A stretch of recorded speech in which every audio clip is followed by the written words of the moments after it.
কে কে জান্নাতে যেতে চান এই প্রশ্ন যদি করা হয় হাত তুলবে না এমন একজনও পাবেন না। অথচ বিড়ি টানে গাঁজা খায়, নামাজ পড়ে না, জুমা পর্যন্ত পড়ে না এমন লোক এই দেশে আছে না নাই? জুমাটা পর্যন্ত মুসলমান সন্তান দোতরা বাজা গান গায়। আপনি জিজ্ঞাসা করবেন বেহেশতে যাইবা? বলে যাবো মানে কেমনে যাইবা? পিছল খায়া পড়লো তো পশ্চিম দিকে পড়ো না।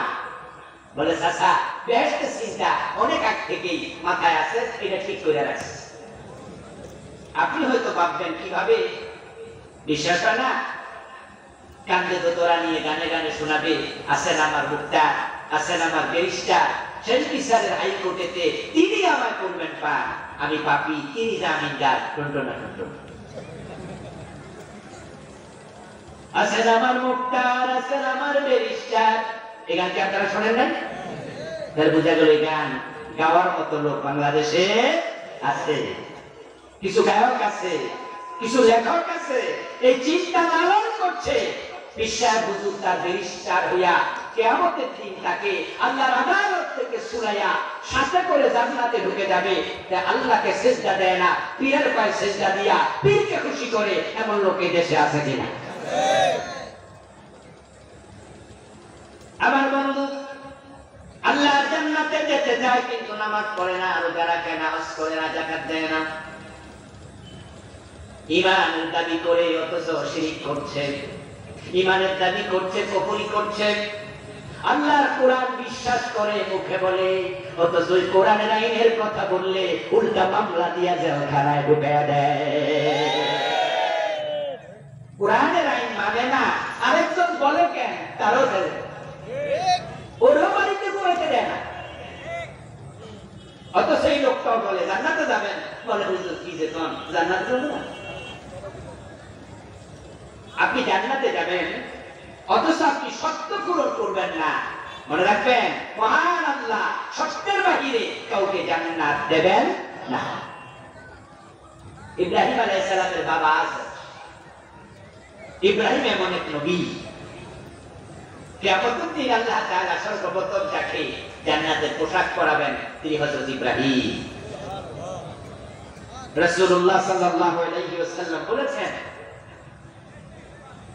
ইউহশারুন নাস ইয়াওমাল কিয়ামাতি হুফাতান উরাতান গুরলা। সব মানুষ কবর থেকে উঠে হাসরের ময়দানে যাবে খালি পা খালি গা এবং খত্তাবিহীন। কোন মানুষের গায়ে কাপড় থাকবে না। মায়ের পেট থেকে বাচ্চা যেমন দুনিয়াতে উলঙ্গ আসে, ন্যাংটা আসে, হাসরের ময়দানে সব মানুষ উলঙ্গ উঠবে, আমি নবী মুহাম্মদ আমি সহ। তবে আল্লাহ তাআলা সর্বপ্রথম ইব্রাহিম নবীকে জান্নাতের পোশাক পরাবে, তারপরে আমি নবী মুহাম্মদকে পরাবে। ইব্রাহিম হলো বাবা, জাতির পিতা। নবী মুহাম্মদ হচ্ছে ইব্রাহিম নবীর সন্তান। এই জন্য আল্লাহ হাসরের ময়দানে আগে বাবারে কাপড় পরাইয়া তারপরে ছেলেরে পরাবে। সুবহানাল্লাহ। এটাকে ফাদিলাতে জুজি বলা হয়। হাসরের ময়দানে বিশ্বনবীর সম্মানের কোনো অভাব নাই। তিনি হবেন সাইয়্যিদুল আম্বিয়া, সাইয়্যিদ ওয়ালাদে আদম। সব ক্ষেত্রে তিনি এক নাম্বার, কিন্তু পোশাক পরানোর ক্ষেত্রে ইব্রাহিম নবী হবেন। ইব্রাহিম আলাইহিস সালাম জান্নাতের পোশাক পরে চেয়ারের মাঝে মৌজে বসে থাকবেন, সম্মানের আসনে আসীন হবেন। ওনার বাবা আদমকে জাহান্নামের ফেরেশতারা গলার মাঝে শিকল লাগাইয়া, হাতে পায়ে শিকল লাগাইয়া টেনে হেঁচড়ে জাহান্নামের দিকে নিয়ে থাকবে।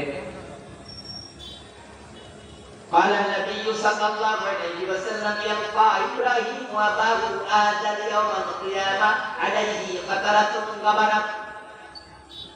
প্রিয় নবী বলেন ইব্রাহিমের সাথে তার বাবার দেখা হবে। ইব্রাহিম তার বাবাকে দেখতে পাবেন দলিত সুস্থ অবস্থায়, একবারে কর্তমাত্ম, ফেরেশতারা টানছে হেঁচড়াইতেছে। বাবা সন্তানকে দেখবে, সন্তান বাবাকে দেখবে।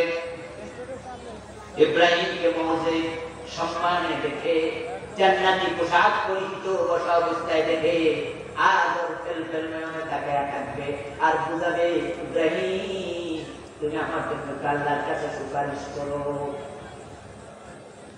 ইব্রাহিম আলাইহিস সালাম বাবার দিকে তাকিয়ে বললেন আলাম আকুল লাকা আল্লা তাউসিনি, ও বাবা আজর, আজকে আমার দিকে আসতে নমতে মেলে তাকায় আসো ফেল করুণা দৃষ্টি, কিন্তু দুনিয়া থাকতে তোমাকে এটি আমি বলিনি আমি নবী, আমার অবাধ্য হয়েও না।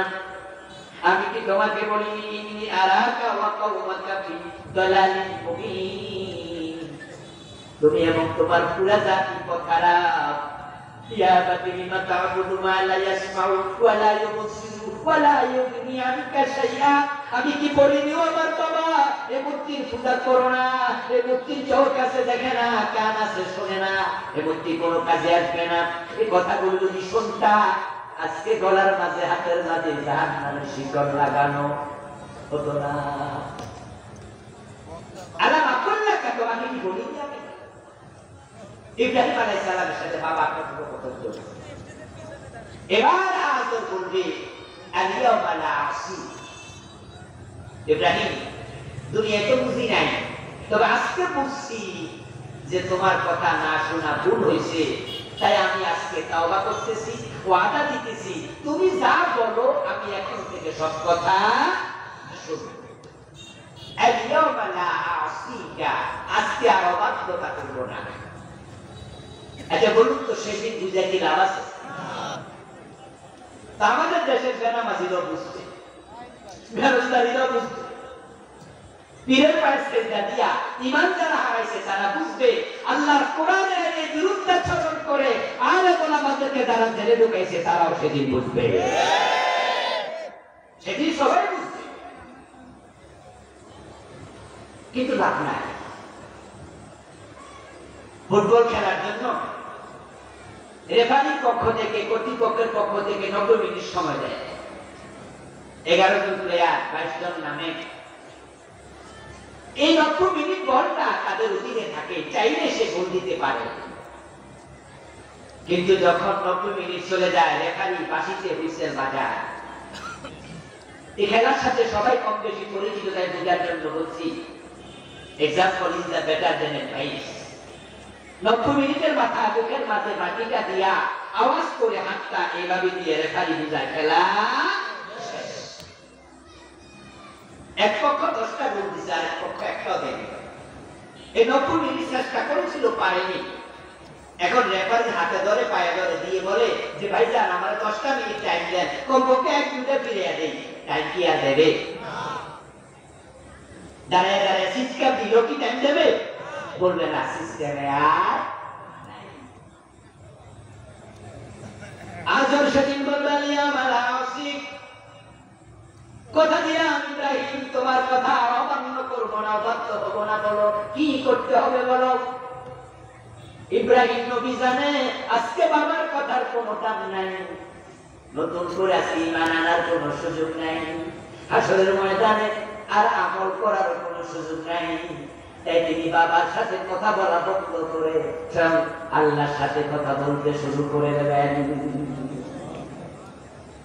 ইব্রাহিম আলাইহিস সালাম বাবার সাথে কথা বন্ধ করে বললেন, ইয়া ইন্নাকা কাদ ওয়া'আদতানি আল্লা তুখজিনি ইয়াওমা ইউবআসুন।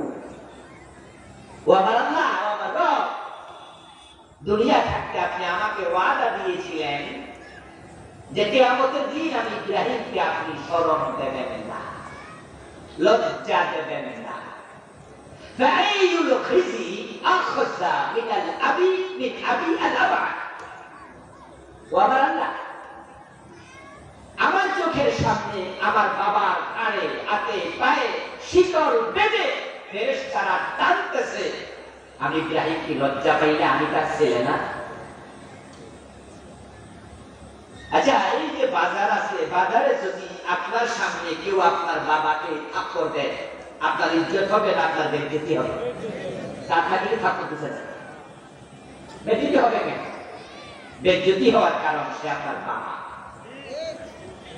ইব্রাহিম নবী বলেছেন আল্লাহ আপনি না ওয়াদা দিয়েছেন কিয়ামতের দিন আমাকে শরম দেবেন না, তা আমাকে তো শরম দিলেন, লজ্জা তো দিলেন, আমার বাবার তো ঘাড়ে আজকে শিকল লাগালেন, এসে বড় লজ্জা কি আছে? ইব্রাহিম আলাইহিস সালাম ভাবলেন এই কথা বললে আল্লাহ হয়তো তার বাবাকে ছেড়ে ইব্রাহিম আলাইহিস সালামের এই কথা শেষ হওয়ার সাথে সাথে আল্লাহ তাআলা বললেন তাআতালিল্লাহ ইব্রাহিম তোমার পায়ের নিচের দিকে তাকাও। ইব্রাহিম আলাইহিস সালাম উপরের দিকে তাকিয়ে কথা বলতেছিলেন, বুঝা গেল যারা পায়ের দিকে তাকাও। তিনি আবার উপর থেকে নিচের দিকে মাথা দেবেন,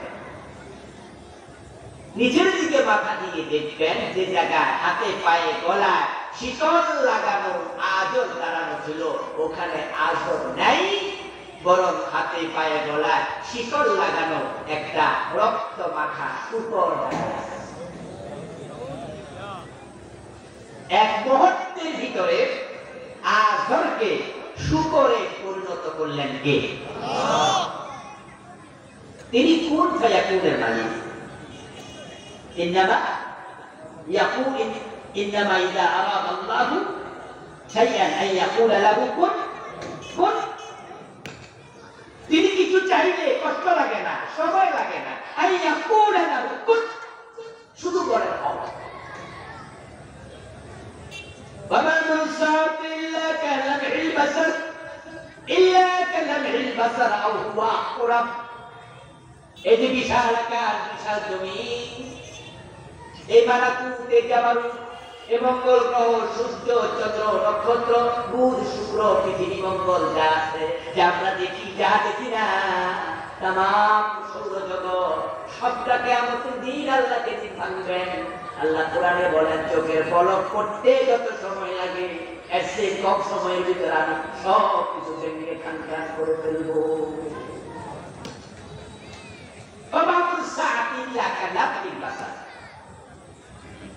আমরা যে চোখের পলক ফেলি এটাতে কিন্তু মাইক্রো সেকেন্ড সময় লাগে, পুরো 1 সেকেন্ড লাগে না। 60 সেকেন্ডে 1 মিনিট, 60 মাইক্রো সেকেন্ডে 1 সেকেন্ড হয়। আপনার চোখের পলক করতে যা লাগে আল্লাহ বলেন আমি আজকে কম সময়ের ভিতরে তামাম সৌরজগৎকে দেব। আইয়াকুলা লাহু কুন। ইব্রাহিম আলাইহিস সালামের বাবা আজর হয়ে যাবে একটা শুকর। এবার আল্লাহ তাআলা ফেরেশতাদেরকে বললেন এই শুকরটাকে জাহান্নামে ফেলে দাও। ইব্রাহিম আলাইহিস সালামের সামনে উনার বাবাকে শুকর বানায়া আল্লাহ জাহান্নামে ফেলে দেবেন, ইব্রাহিম কিচ্ছু করতে পারবে না। আল্লাহ শুকর বানায়া আজরকে জাহান্নামে ফেলে দিলেন, ইব্রাহিম তোমাকে লজ্জা থেকে বাঁচিয়ে দিলাম, কিন্তু আজরকে জাহান্নাম থেকে বাঁচাবো না, কারণ আজর ঈমান নাই। আমার প্রিয় ভাইরা, এবার আপনারা বলেন তো যাদের ঈমানের অবস্থা খারাপ আর আপনি যদি জান্নাতের আশা করেন, ইব্রাহিম নবীর বাবা পান, আপনি কেন? আপনি কে? আল্লাহ যা বলেন সেটা হালকা না চূড়ান্ত? সেটা চূড়ান্ত। আল্লাহর কথা কোন হেরতে হবে না। নূহ নবী যাকে বলা আউয়ালুর রুসুল ফিল আরদ, পৃথিবীতে প্রথম রাসূল হচ্ছে নূহ, প্রথম নবী আদম। নবী এবং রাসূল একটু পার্থক্য আছে না? আলেম ওলামা ভাইরা একটু কথা বলিয়েন, নবী রাসূলের পার্থক্য আছে না নাই? সকল রাসূল নবী, কিন্তু সকল নবী রাসূল না। যিনি কিতাব পেয়েছেন তাকে রাসূল বলে। নবীর সংখ্যা লাখ লাখ, কিতাবের সংখ্যা মাত্র কয়টা? 104খানা। রাসূলের সংখ্যা 313। একই সহিফা একাধিক নবীর উপর অবতীর্ণ হয়েছে, এই জন্য রাসূলের সংখ্যা বেড়েছে। রাসূলের সংখ্যা 313 জন, নবীর সংখ্যা লাখ লাখ অগণিত, কিতাবের সংখ্যা 104। যারা কিতাব পেয়েছে তাদেরকে রাসূল বলে, আর যারা শুধু নবুয়ত পেয়েছে কিতাব পায় না তাদেরকে কি বলে? নবী বলে। পৃথিবীতে প্রথম কিতাব প্রাপ্ত রাসূল হযরত নূহ আলাইহিস সালাম, আউয়ালুর রুসুল ফিল আরদ। নূহ আলাইহিস সালাম দাওয়াত দিয়েছেন 950 বছর। আবার ওনাকে নবী শরঈ বলা হয়। নূহ আলাইহিস সালামের মাধ্যমে পৃথিবীতে শরীয়ত শুরু হয়। এর আগে হযরত শীস ছিলেন, আলাইহিস সালাম আল্লাহ নবী। হযরত আদম প্রথম নবী। আদমকে বলা হয় নবী জারাঈ, নূহকে বলা হয় নবী শারঈ। আদম আলাইহিস সালামের উপর শরীয়ত আসেনি। উনি তার সন্তানদেরকে কালেমা শিখিয়েছেন আর শিখিয়েছেন কিভাবে ভাত রান্না করা লাগে, কিভাবে গরু জবাই করা লাগে, কিভাবে রান্না করতে হয়, ফসল উৎপাদন করতে হয়, জীবন ধারণের জন্য যা প্রয়োজন নবী আদম সন্তানদেরকে তাই শিখিয়েছেন। জেরা মানে শস্য দানা, উনাকে বলা হয় নবী জেরাঈ।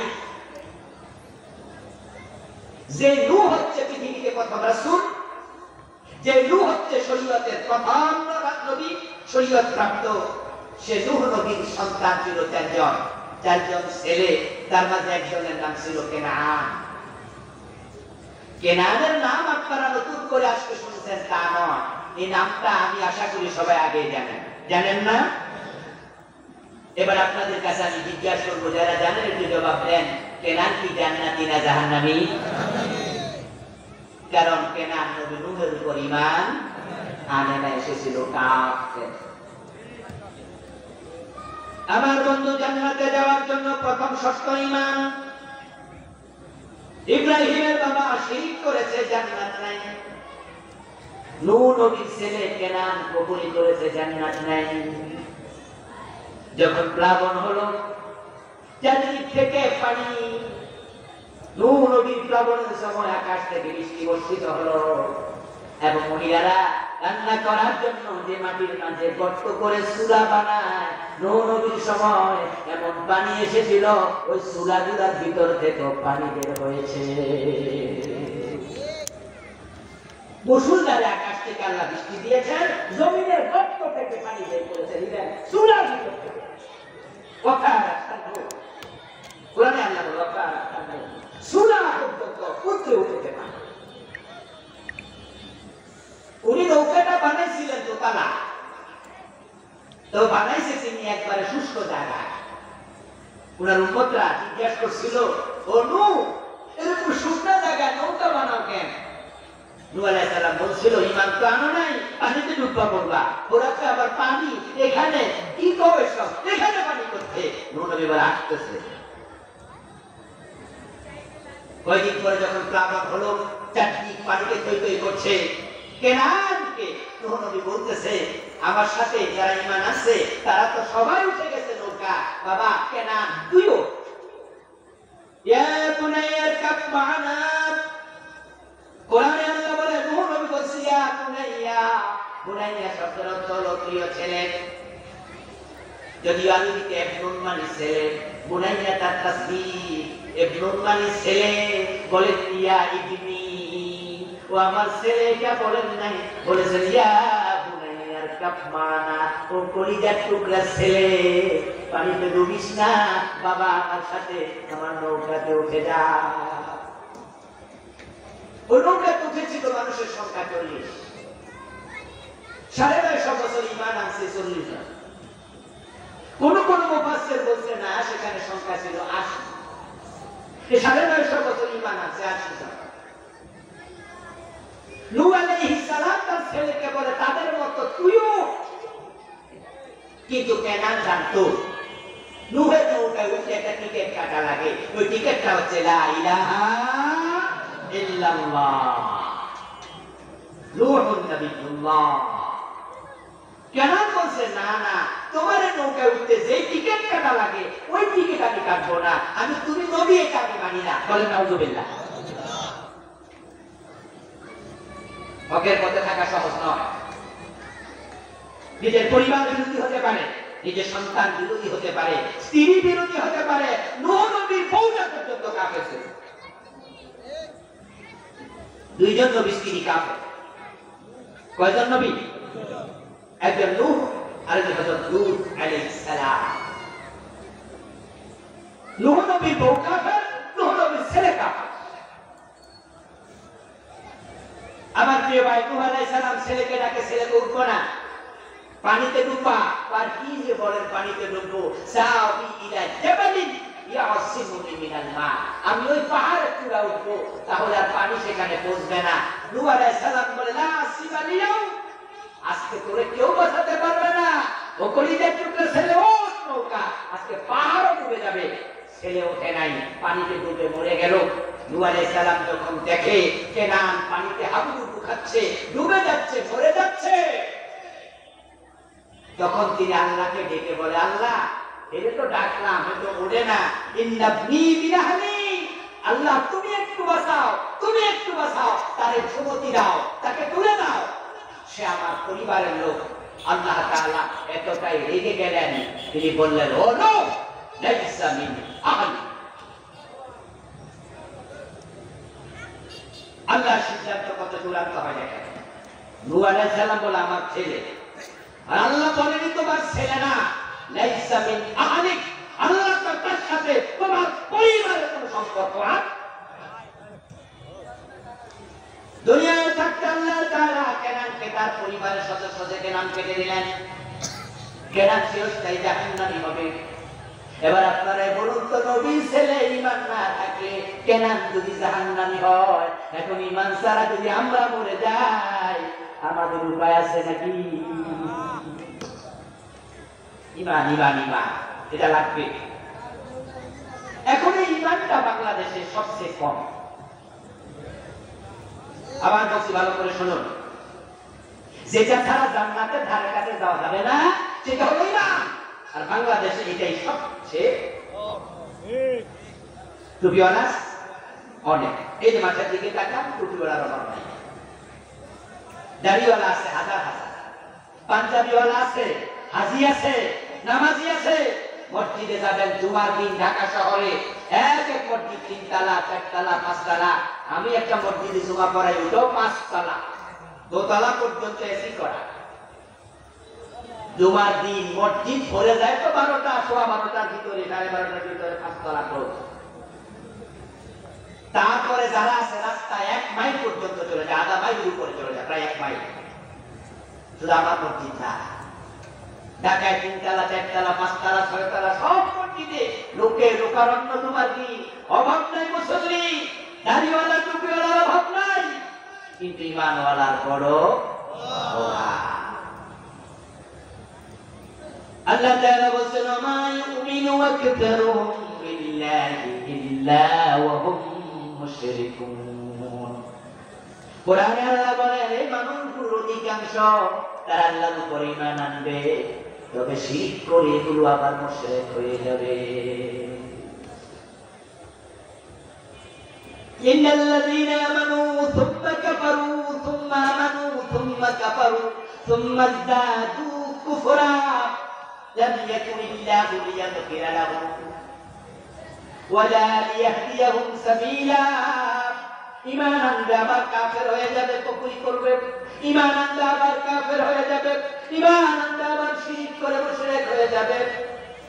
এরকম অবস্থা চলতে চলতে এমন এক জামানা আসবে, ইয়াতি আলান নাসি জামানুন ইয়াজতামিউনা ফিল মাসাজিদ লাইসা ফীহিম মুমিনুন।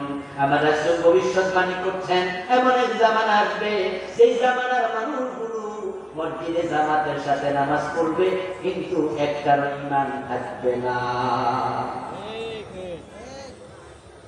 ইয়াজতামিউনা ফিল মাসাজিদ, তারা মসজিদে একসাথে বসে জিকির করবে, নামাজের পরে গাছ করবে, গাছ বসেন, বহুষ পায়দা হবে, বসেন বসেন, ওয়াজ হবে, নসিহত হবে, গোল করে আলাদা তৈরি করবে, জিকির করবে, নামাজের পরে জিকির হবে, জামাতে সবাই মিলে নামাজ করবে। এই যে আমি বললাম, তারা একত্রিত হবে, তিন মাসে মসজিদগুলো লাইসা ফীহি ইমাম, মুয়াজ্জিন ও সুন্নি একটাও নেই, এমন জামানা আসবে।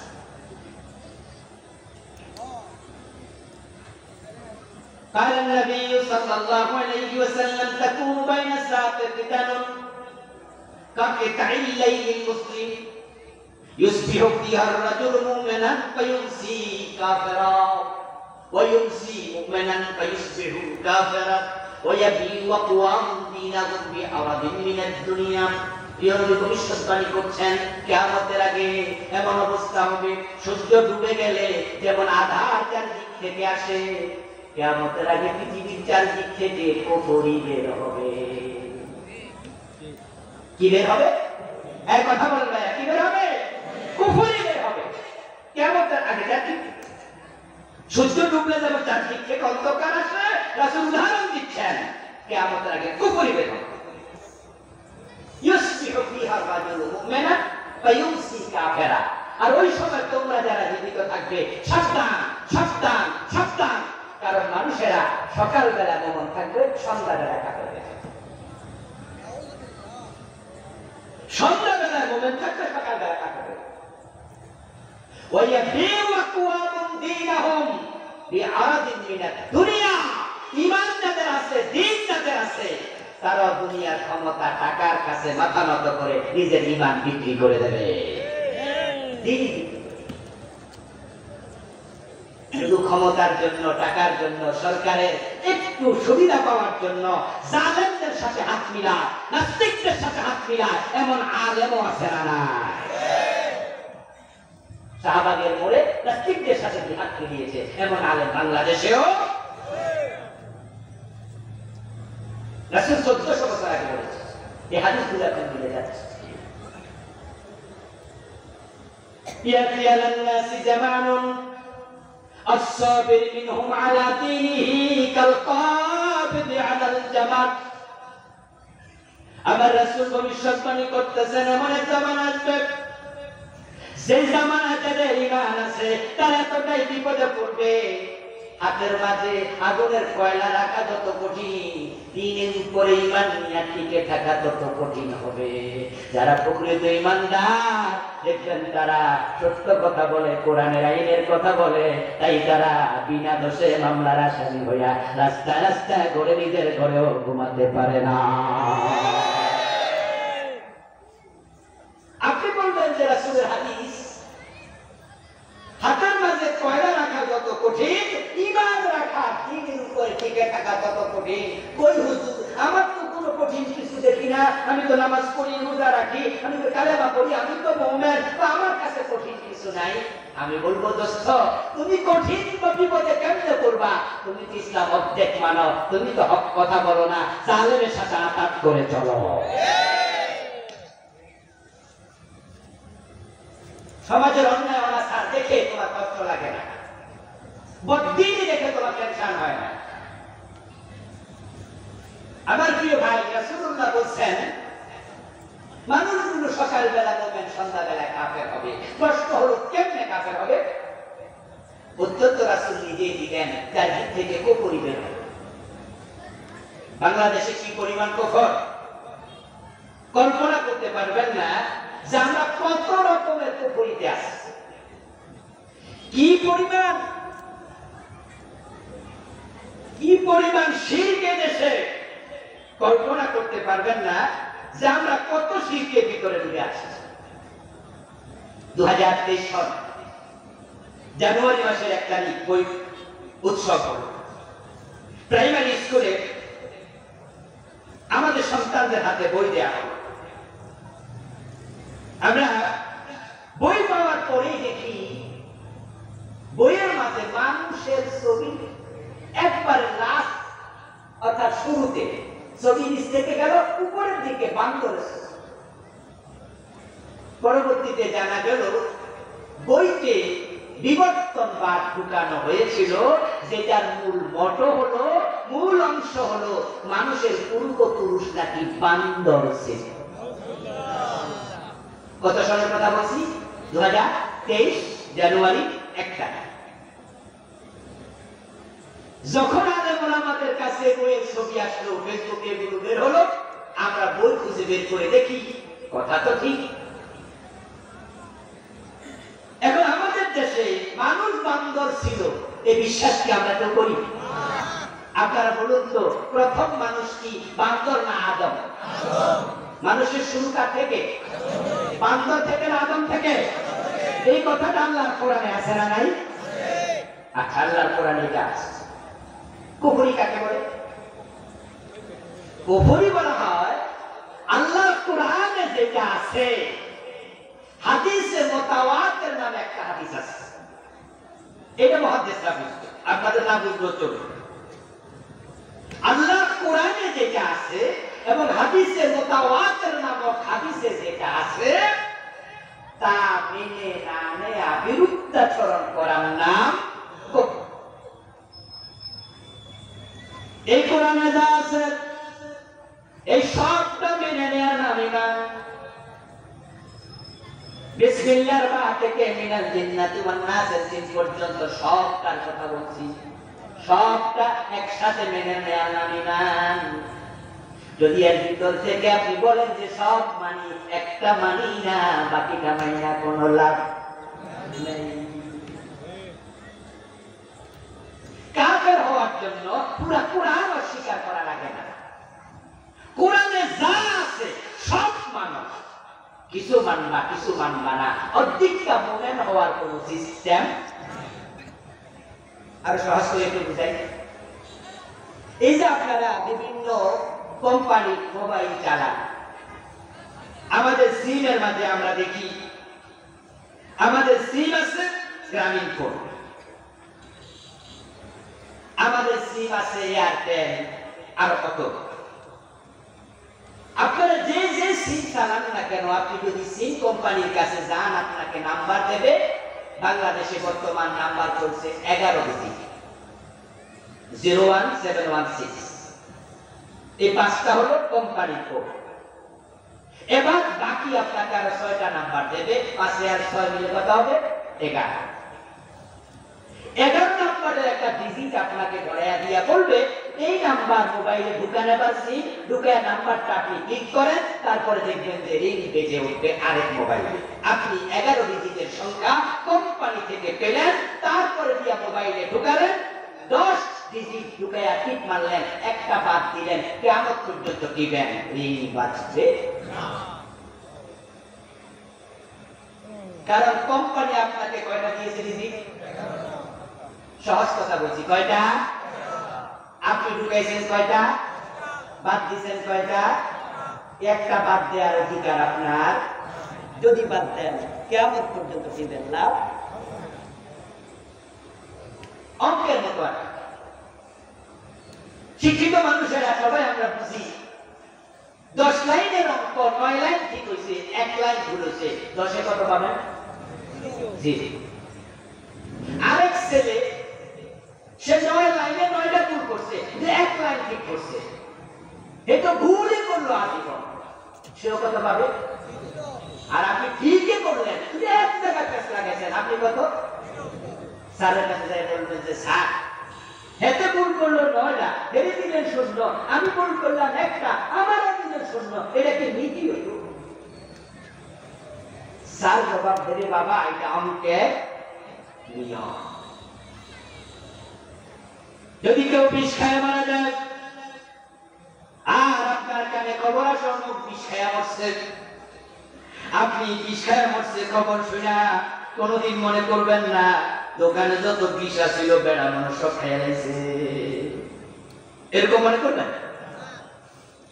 বরং আপনি বুঝবেন যে দোকানে তো বিষের অভাব নাই, হয়তো বেড়া আধা বোতল খাইছে বা 1 বোতল খাইছে অথবা 2 কোটা খাইছে, পুরাটি খায় নাই, একটু খাইলেও মেরে যায়। আল্লাহর কোরআন যারা 30 পারা মানে না তারা কাফের, কেউ 15 পারা মানবে, 15 পারা মানি না সে কাফের, যে বলবে 29 পারা মানি 1 পারা মানি না সে কাফের, কেউ বলবে সব মানি 1 অক্ষর মানি না।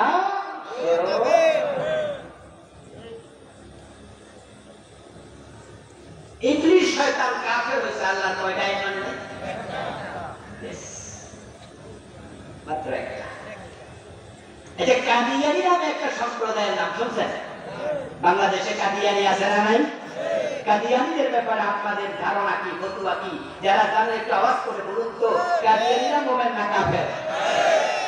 তারা আল্লাহর বিধান মানে না কয়টা? মাত্র একটা। কাদিয়ানি নামাজ, রোজা, হজ, যাকাত, তাসবিহ, তাহলিল, দাড়ি, টুপি, পাজামা, পাঞ্জাবি, মিসওয়াক সব কিছু আপনার সাথে 100% মিলে যাবে, সব আপনার মতোই।